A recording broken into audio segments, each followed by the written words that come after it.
Selamat datang di channel Batas Anomali. Di channel ini gue akan fokus untuk membahas berbagai anomali yang ada di seluruh dunia. Utamanya adalah anomali yang berada di bawah naungan SCP Foundation. Untuk kali ini gue bakalan bahas tentang SCP-008, yang mana merupakan sebuah anomali berbentuk virus yang sangat sering kita lihat di film-film, yaitu virus yang dapat merubah seseorang menjadi zombie. SCP-008 ini secara resmi diberi nama Zombie Plague, yang mana dapat diartikan sebagai wabah zombie. Sesuai dengan namanya, SCP-008 ini merupakan sebuah virus kompleks yang dapat menyebabkan orang yang terinfeksi berubah menjadi zombie. Dengan beberapa bukti yang terkumpul, SCP-008 diduga bukan berasal dari bumi. SCP-008 dinilai sebagai virus yang sangat berbahaya, karena diketahui bahwa tingkat infeksi dan juga tingkat kematiannya mencapai angka 100%.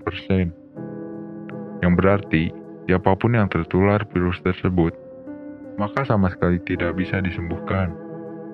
Media penyebarannya sendiri terbatas pada perpindahan cairan tubuh dari orang yang sudah terinfeksi.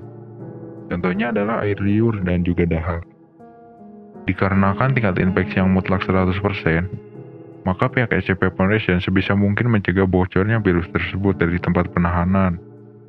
Apabila terjadi hal yang mengancam tempat penahanan, seperti serangan militer, mati listrik, hingga terputusnya komunikasi dengan markas, maka virus tersebut harus dimusnahkan dengan cara dibakar dan juga dihilangkan sisa radiasinya. Selain hal tersebut, apabila seorang personel meninggalkan tempat penahanan, maka personel tersebut harus dikarantina selama 4 bulan penuh. Dan apabila personel tersebut melanggar, maka akan dilakukan tindakan tegas berupa penghangusan personel dengan cara dibakar.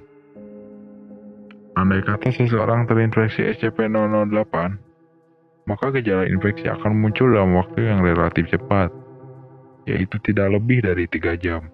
Adapun gejala-gejala yang akan muncul adalah sebagai berikut. Pertama-tama, orang yang terinfeksi akan mengalami demam tinggi dan juga demensia parah.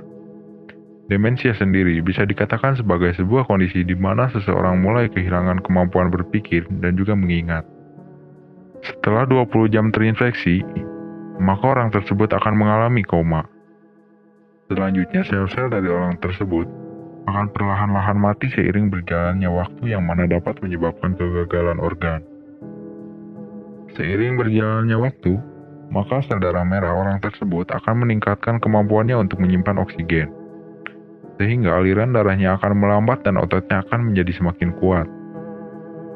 Selain itu, sistem metabolisme akan melambat yang berarti orang yang terinfeksi tidak memerlukan makan atau asupan nutrisi dalam waktu yang sangat lama. Dan dalam kasus ini, orang yang terinfeksi sanggup untuk tidak makan selama 10 tahun lamanya. Akibat berbagai perubahan ekstrim yang terjadi pada tubuhnya, maka orang yang terinfeksi tidak akan terluka parah ketika diserang. Hal tersebut berlaku pada berbagai jenis serangan seperti tembakan dan juga tusukan. Selain itu, akibat rusaknya berbagai kemampuan dasar sebagai manusia, maka orang yang terinfeksi hanya dapat melakukan berbagai pergerakan sederhana, seperti berdiri, berjalan, merangkak, dan menggigit. Dan pada fase ini bisa dikatakan bahwa orang yang sudah terinfeksi sudah sepenuhnya berubah menjadi zombie. Dikarenakan insting bertahan hidupnya, maka para zombie tersebut akan mencoba untuk memakan manusia yang masih hidup. Para zombie akan menyerang manusia tanpa pandang bulu. Selama manusia tersebut bisa dilihat, didengar, ataupun dicium baunya oleh para zombie.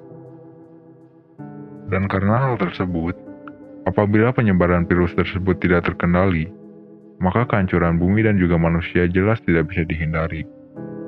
Nantinya penyebaran akan mirip dengan sistem piramida yang mana populasi zombie akan terus berkembang 2 kali lipat dari sebelumnya. Sehingga perlahan-lahan manusia yang masih dapat bertahan akan mulai kesulitan untuk bergerak, karena banyaknya zombie yang berkeliaran. Namun, untungnya para zombie tersebut bisa dihentikan dengan cara dihancurkan otaknya. Dan lebih bagusnya lagi, gejala yang ditimbulkan oleh SCP-008 bisa dinetralkan oleh SCP-500 yang merupakan obat yang bisa menyembuhkan berbagai penyakit. Dengan demikian, maka kemungkinan terjadinya wabah zombie sangatlah kecil berkat berbagai prosedur dan juga penelitian yang telah dilakukan oleh SCP Foundation.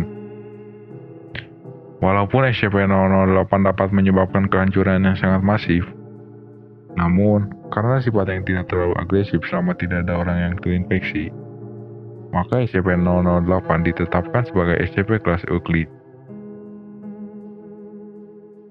Akhir kata, perlu gue tekankan kalau setiap kisah dari SCP Foundation hanyalah karangan fiksi.